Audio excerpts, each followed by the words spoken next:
What's good, y'all? Welcome back to the channel. Appreciate you guys for tuning in and giving me that love and support. Today, I wanted to go ahead and dive into a very important topic. Something that I've heard of this before, the Willie Lynch, the making of a slave. I've gotten some superficial details about it in the past, but never really dived in and actually read it myself. And after exploring the letter myself and seeing how it's actually very despicable, it's very diabolical, it's very sinister to say the least. But I'm also thinking of how something like this that was made so many years back, I want to say it was made in 1712, Willie Lynch, a British slave owner in the West Indies, and the fact that this letter could still have, it's very relevant in how it can still place effect in how the black community is evolving today. Now, are things as bad as it was back then? Of course not, but there are different forms of slavery.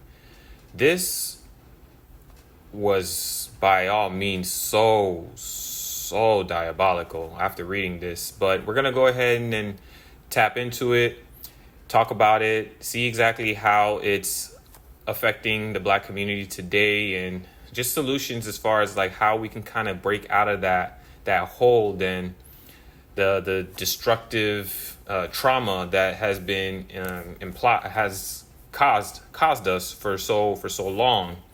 So let's go ahead and get to reading. So this speech was delivered by Willie Lynch on the bank of the James River in the colony of Virginia in 1712. Lynch was a British slave owner in the West Indies. He was invited to the colony of Virginia in 1712 to teach his methods to slave owners there. The term lynching is derived from his last name. By the time you're done hearing about this, you're going to want Willie Lynch to be the one that got lynched. in all honesty, it's just so sinister. So it starts off with greetings, gentlemen. I greet you here on the bank of the James River in the year of our Lord 1712. First, I shall thank you, the gentlemen of the colony of Virginia, for bringing me here. I'm here to help you solve some of your problems with your slaves. Your invitation reached me on my modest plantation in the West Indies, where I have experimented with some of the newest and still the oldest methods for control of slaves. Ancient Romans would envy us if my program is implemented. As our boat sailed south on the James River, named for our illustrious king, whose version of the Bible we cherish, I saw enough to know that your problem is not unique.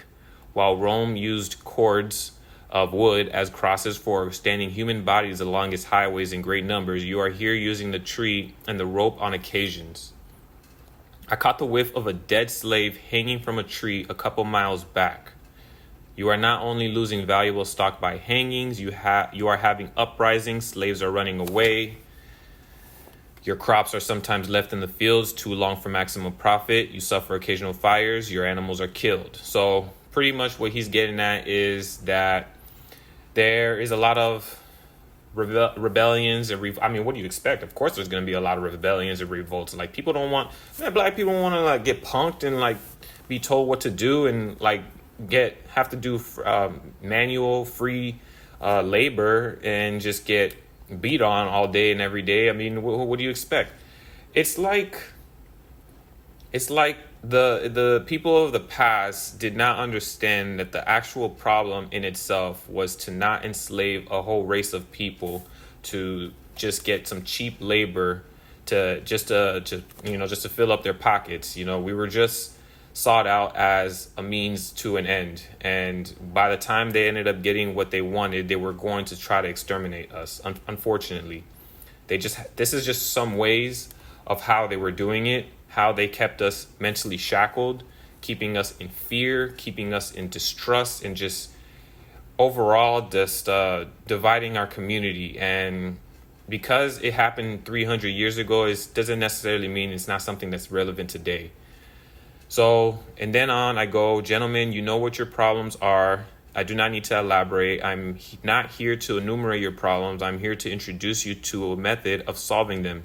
In my bag here, I have a foolproof method for controlling your black slaves. I guarantee every one of you that if installed correctly, it will control the slaves for at least 300 years. My method is simple. Any member of your family or your overseer can use it. I have outlined a number of differences among the slaves, and I take these differences and make them bigger. I use fear, distrust, and envy for control purposes. These methods have worked on my modest plantation in the West Indies, and it will work throughout the South. Take this simple little list of differences and think about them. On top of my list is age, but it's there only because it starts with an A. The second is color or shade.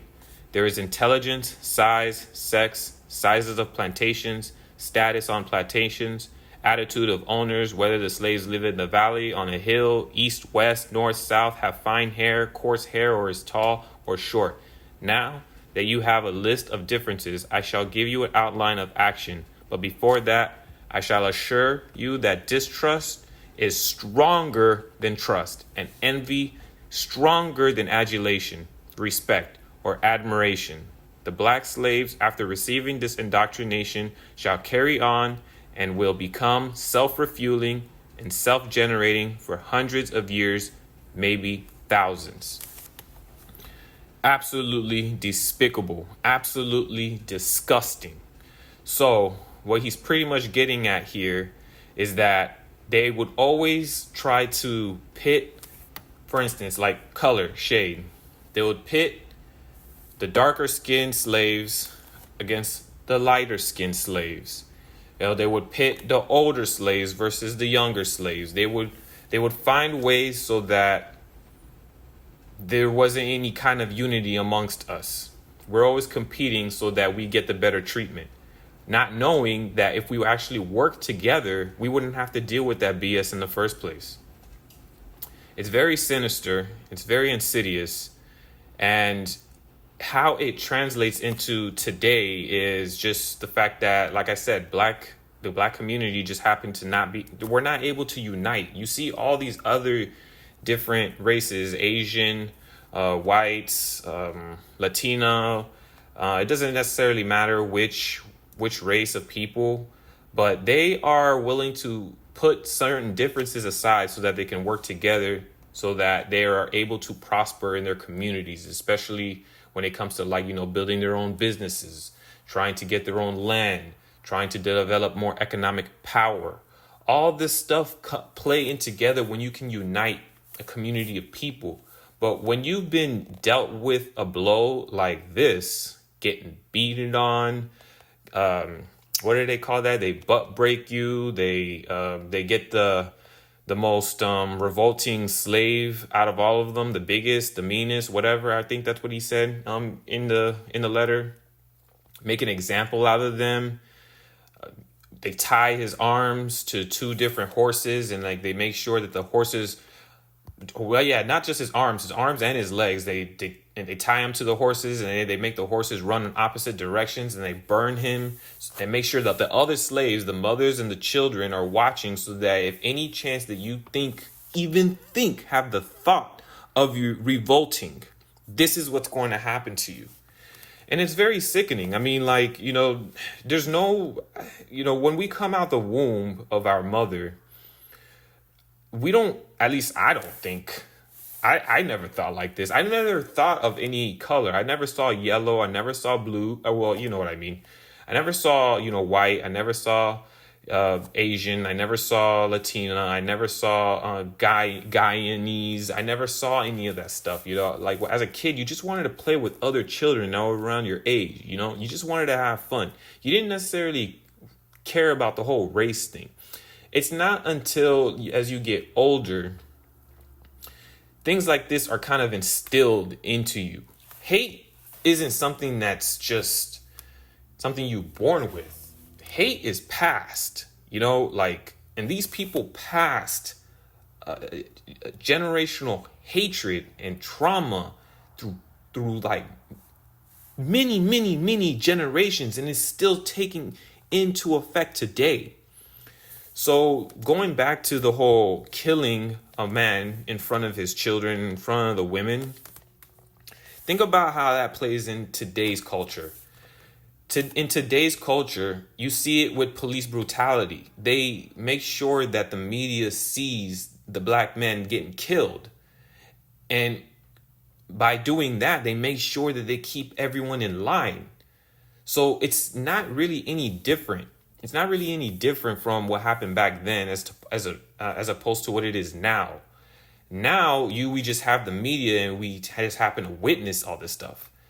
I mean, there's probably killings of white people as well too. I mean, they definitely make sure to show you the black men, they show you the black women, just to make sure that they keep the black community in fear and in some form, in some ways, it's like distrust.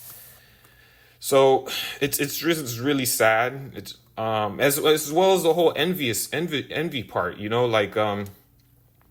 I've even experienced this myself, especially in working while I was in corporate America. If I happen to like just be kind of climbing, if I'm doing better for myself, if I've purchased a house, if I'm doing like I said, if I'm doing very well for myself, like it's envy is instilled within the communities. Like we never envy people that are outside of our race. We happen to just envy the people that are within our race. And this is, like I said, this has just been passed down. Like people I know that as far as my experience, the black community has a crabs in the barrel of in a bucket mentality, where if one person climbs and is getting better and doing well for themselves, they're trying to bring that person down to their level, because we never want our brothers and sisters to do better than us. We never want to watch them prosper, when in reality, watching them prosper may help. Them prospering actually helps us in return. It's like he's trying to get to a different level so that he can bring the other people that he grew up with, or the people that he went to school with, up with him. But then it also goes back to a whole nother different topic. I mean, that's a whole different topic where we have the black gatekeeper, or the black boule, the house Negro, and all that other good stuff. It's, I'm not going to get into that right now, but that actually plays into like what's going on today. It's like, though the black men or black women that typically excel, they are usually start to gatekeep, because they've been, well, at least they think they've been accepted by their white counterparts. They believe that, oh, well, okay, they think of me as a part of them. So, let me just leave my community behind, because it's safer for me, and I have additional opportunities to keep on climbing. It's really sad. It's really sad. And like I said, this has been passed down for years, and we just we got to get ourselves out of this, man. We really do. So going back into the letter, don't forget, you must pitch the old black male versus the young black male. Like I said earlier, they put the old black person versus the young black person, trying to instill that competition amongst each other, just so that they can get approval from the overseer, or from the massa. Okay. And the young black male against the old black male, you must use the dark-skinned slaves versus light-skinned slaves. Like I said earlier, and the light-skinned slaves versus the dark-skinned slaves. You must use the female versus the male, and the male versus the female. Is this not coming? Is this not coming together? It's like, don't you see how they're trying to push out that whole narrative of the strong, independent black woman? And then, they're taking the men out of the household, putting them in jail so that they can make money off the backs of black, make money off the backs of black felons. And sometimes these guys aren't real felons. They get charged with some crime that they never even committed. And they usually, I mean, I have to do a little bit more research on this, but a lot of the times they don't get exonerated from whatever crime that they supposedly think that the black male may have committed. You must also have you white servants and overseers distrust all blacks, but it is necessary. This is very important right here. It is necessary that your slaves trust and depend on us. They must love, respect, and trust only us. Hello? Black people, the black community isn't being told to build something for themselves. We're all just, we're being coerced and pressed to be dependent on the system. working a 9 to 5, being, living paycheck to paycheck, having to make sure that we listen to the white boss, all that good stuff. Like, they never promote black people to come up with their own businesses. They as far as, there's not a lot of good education for black people as well too. And regardless, even if we did get educated, we have to go off of the curriculum of what the white supremacist builds on. Like, we have to follow what they follow. We have to follow their education, not things for us to build for ourselves, but we have to follow their rules, their laws, okay, their principles, their customs. And when you have distrust amongst a whole community of black people, and you can't trust to unite with your own, you're dependent on the boss to be able to elevate. You're dependent on the system to help you to get yourself to help get yourself new opportunities. It's like I said, it's sickening. It's these manipulative tactics are just so devilish and so devious, and it's still relevant to us today. That's why we don't even do business with that's why we are always hesitant on doing business with other black people. We don't have trust with our own to build economic power amongst ourselves. Okay, like we don't bat an eye when it comes to doing business with other whites.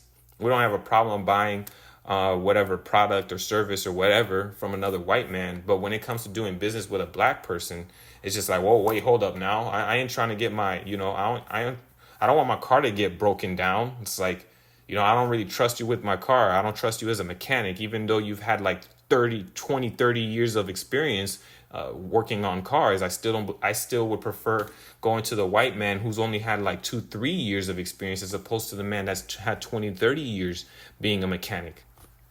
As well as like brand name products. We would rather shop and get brand name products from a white person as opposed to a black person, even though that the black person probably made their products much more organically.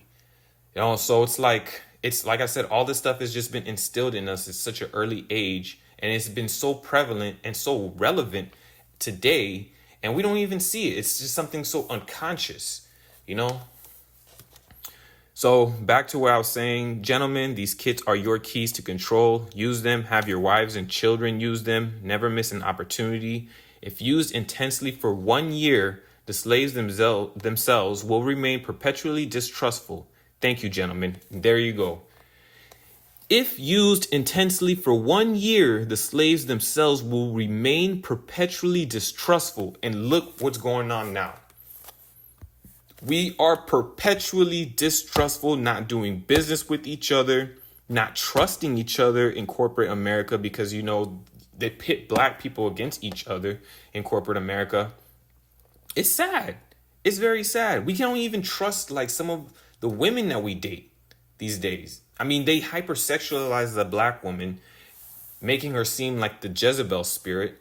And we don't even want to date black women no more. Why do you see they always push out the whole narrative of the black man, the successful black man who gets out of the hood and everything, marrying a white woman? They always push that out because that's what they're trying to divide. They're trying to divide and conquer. They're trying to put a wedge between the black man and the black woman. This is a blueprint. This is literally a blueprint of how to destroy a whole community, a whole race of people. You don't have to kill them. I mean, you can, but like let's let them do the work themselves. We don't have to lift a finger. Let's let them destroy each other. Sad. It's very sad. So back to this. It was the interest and business of slaveholders to study human nature, and the slave nature in particular, with a view to practical results. I and many of them attained astonishing proficiency in this direction. They had to deal not with earth, wood, and stone, but with men, and by every regard they had for their own safety and prosperity, they needed to know the material on which they were to work. Conscious of the injustice and wrong, they were every hour perpetuating and knowing what they themselves would do. Were they the victims of such wrongs? They were constantly looking for the first signs of the dreaded retribution. They watched, therefore, with skilled and practiced eyes, and learned to read with great accuracy the state of mind and heart of the slave through his sable face, unusual sobriety, apparent abstraction, sullenness, and indifference indeed.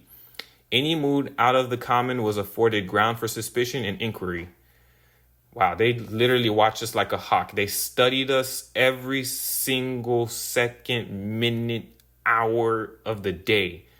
Just so that they knew that if there was any change in the mood or emotion, what is it that caused that? What is it that hold up, he's acting a little bit out of nature. What exactly is it that's making him act this way?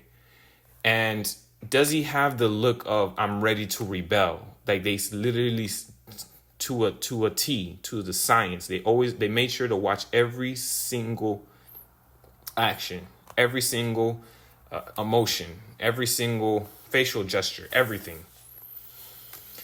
Frederick Douglass' Let's Make a Slave is a study of the scientific process of man breaking and slave making. It describes the rationale and results of the Anglo-Saxons' ideas and methods of ensuring the master/slave relationship.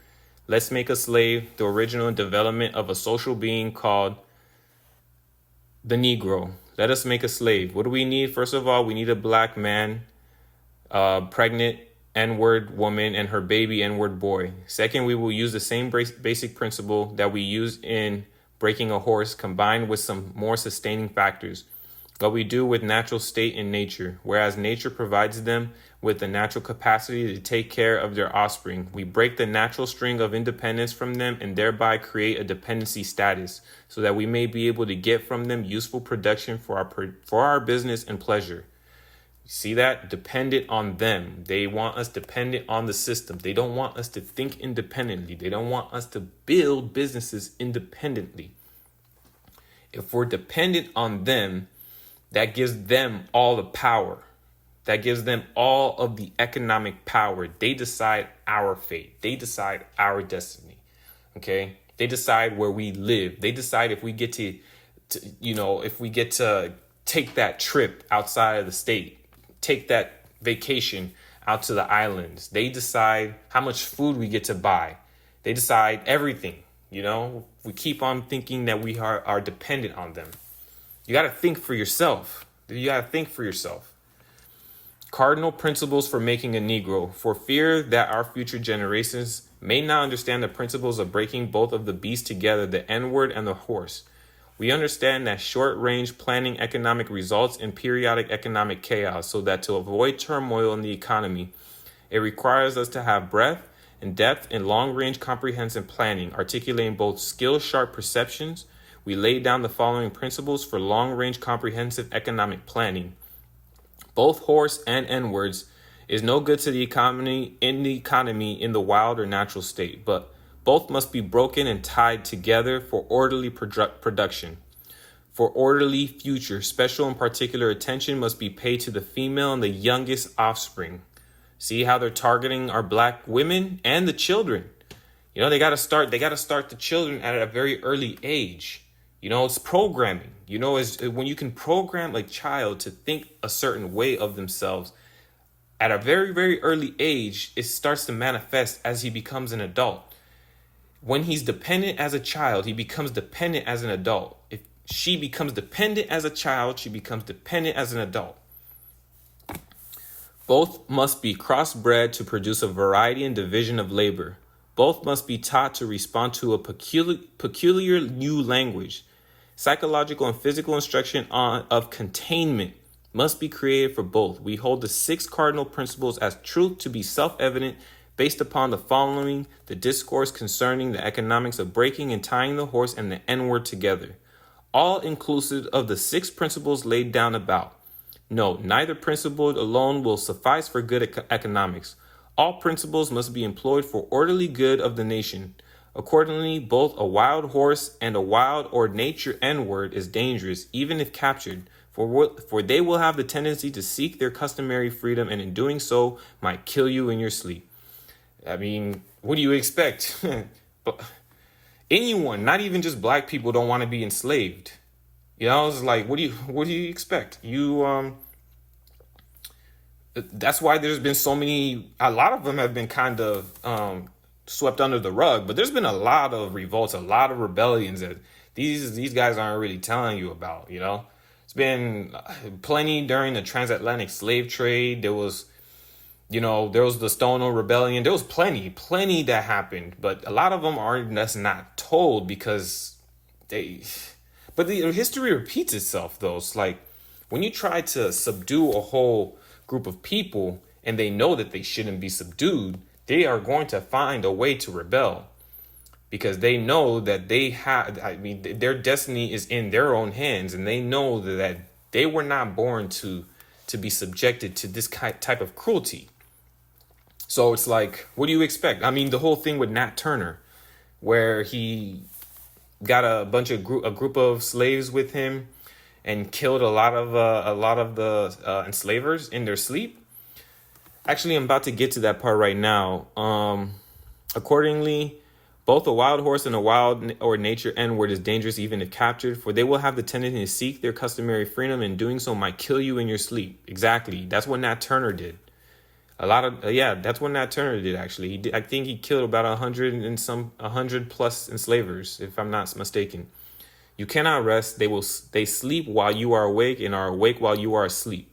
They are dangerous near the family house, and it requires too much labor to watch them away from the house. Above all, you cannot get them to work in this natural state. Hence, both the horse and the N-word must be broken. That is, breaking them from one form of mental life to another. Keep the body, take the mind. In other words, break the will to resist. Now, the breaking process is the same for both the horse and the N-word, only slightly varying in degrees. But as we said before, there is an art in long-range economic planning. You must keep your eye and thoughts on the female. See, our black women, the people that are always getting targeted. You know, the black women, they're saying that she's hypersexual, that she's the Jezebel. You know, they're shaking ass on the media. You know, they're making them look like they're prostitutes and all that good stuff. Like, they're targeting our women. It's huge. It's huge. It plays into today. It definitely plays in today. Like, just because this happened 300 years ago doesn't necessarily mean it hasn't had generational effects to how we operate in today's time. Let's see. You must keep your eye and thoughts on the female and the offspring of the horse and the N-word. A brief discourse in offspring development will shed light on the key to sound economic principles. Pay little attention to the generation of original breaking, but concentrate on future generation because they're trying to build more economic power. You know, the more that you can breed slaves, the more that you can make more money off of the children, you know, and then you could season them at an early age so that they're not willing to rebel as they get older. But at the end of the day, it's like nature takes its course. At some point, people realize that they shouldn't be living in these types of circumstances, and they start to rebel eventually. I mean, time after time, there's been so many rebellions. And it's like they don't understand that slavery in itself is the problem. They just don't want to stop. This is something that's going to keep on happening. People are always going to fight back if they know that this is not the circumstances they should be in, no matter what. Therefore, if you break the female mother, she will break the offspring in its early years of development. And when the offspring is old enough to work, she will deliver it up to you. So they go after the mother. The mother breaks down the child so that the child knows as he gets older to not, rebel. He'll be a loyal, quote unquote, loyal slave. Sometimes they end up developing them to become house slaves, overseers. It's very sad. It's very sickening. Very, very sickening. She will deliver it up to you, for her normal female protective tendencies will have been lost in the original breaking process. Exactly. For example, take the case of the wild stud horse, a female horse, an already infant horse, and compare the breaking process with two captured N-word males in their natural state. A pregnant N-word woman with her infant offspring. offspring. Take the stud horse, break him for limited containment, completely break the female horse until she becomes very gentle, whereas you or anybody can ride her in her comfort. Breed the mare and the stud until you have the desired offspring. Then you can turn the stud to freedom until you need him again. Train the female horse, whereby she will eat out of your hand, and she will in turn train the infant horse to eat out of your hand also. When it comes to breaking the uncivilized N-word, use the same process but vary the degree and step up the pressure so as to do a complete reversal of the mind. Take the meanest and most restless N-word, strip him of his clothes in front of the remaining male N-words, the female and the N-word infant. Tar and feather him. Tie each leg to a different horse faced in opposite directions. Set him on fire and beat both horses to pull him apart in different horse faced in opposite directions. Set him on fire and beat horses to pull him apart in front of the remaining N-word. Sorry about that. The next step is to take a bull whip and beat the remaining N-word male to the point of death in front of the female and the infant. Don't kill him, but put the fear of God in him, for he can be useful for future breeding. It's ironic the man could even talk about God. Like, there's no way that you can possibly think that you're a child of God, because I know, God makes us in the image of him. There's no way in heck that God could create someone who is just so evil, so contemptuous, like so vile, despicable. There's no possible way. So there's much more to this. It's just that, the video is getting a little bit long, so I don't want to go throughout the whole thing. I mean, you could check this out on Google. I spoke with somebody about this a couple years back. I didn't really know exactly. I just knew surface level information in regards to the Willie Lynch's The Making of a Slave. Some people said it was fake. Others said it was real. I mean, it was so long ago, so no one could really tell for sure if it was true or not. But I just wanted to make sure and point out that a lot of the concepts in this letter, it still plays a role in today in the making of our Black community, the relationship that we have amongst each other, being economically stunted, the lack of health care, the police brutality, the mass incarceration of Black. I mean, it all connects, man. It all connects, and the distrust that we have amongst each other. How the media just pushes out Black men dying, all this stuff is just it correlates with this. It really does correlate with this, and we can't say that this is completely fake. I mean, they're using some of the concepts from this letter and incorporating it. I mean, it's amended a tad bit. It's changed a tad bit. But they're still using the concepts of this letter and, implementing it in today's community, in today's Black community. It's now they just have the power of the media to keep us quiet now. But now you're having more and more people just speaking out about it. More and more people are saying that they don't want us to know about our history. They don't want us to feel empowered. They want us to stay dependent. They don't want us to be independent. It's coming to the light. It's coming to the surface. And a lot of the revolts that happened in the past, now more people are coming to understand, this is not normal behavior. We don't come out of the womb thinking that one day we're going to become enslavers. We don't come out of the womb and decide to hurt people the way that this man hurt others. This is, I can't see how this man could have went to heaven after this, honestly. I'll be honest, no one thinks to do things like this, in no matter what. I mean, unless a person was a murderer or rapist or something like that. I mean, I can see how someone could want to do these vile acts to someone who has hurt them in some form, in some shape or form of that correlates with this. I can see that, but this race of people did not do a single thing to you. So what exactly are the solutions to I mean, there's no solution to as far as like, destroying this letter, because it's all over the internet. Anyone can literally like just Google it and just download it to their computer and read it themselves.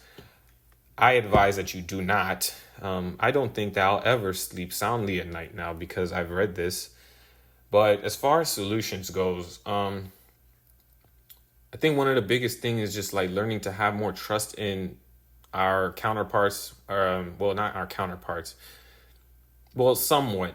I would say we have to have more trust within the community, willing to work together to develop some plan for a more economic empowerment. We need to start loving our sisters again. The sisters need to start loving their brothers again. There's a lot of trauma there's been a lot of trauma that's been induced within us that's been happening for so many years, and it's going to take another couple of generations to completely get rid of all that hate. And I mean, yeah, we just have to trust each other more, and we have to learn to unite. We got to understand that like the media just wants to market all their luxury brand products to us. We're more consumers than we are creators now. We have to learn to be more creators and stop being consumers. Everyone is marketing their products and services to us, the Black community. When I say us, I mean the Black community. And we're spending all our hard-earned money on trying to stunt on people that don't even like us. We're trying to stunt on friends that are low-key kind of envious and jealous of us because of that generational trauma. And it's like, no, how about we start building things for ourselves together so that we can hold some level of economic power amongst us.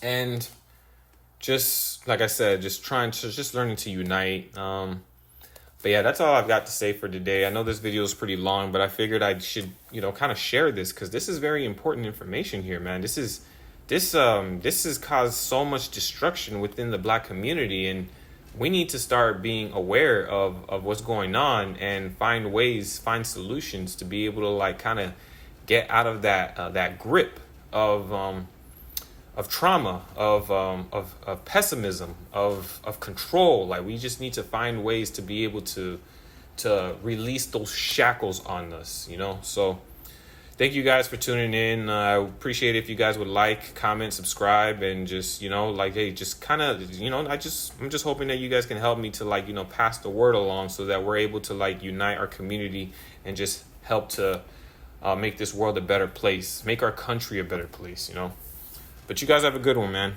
Peace.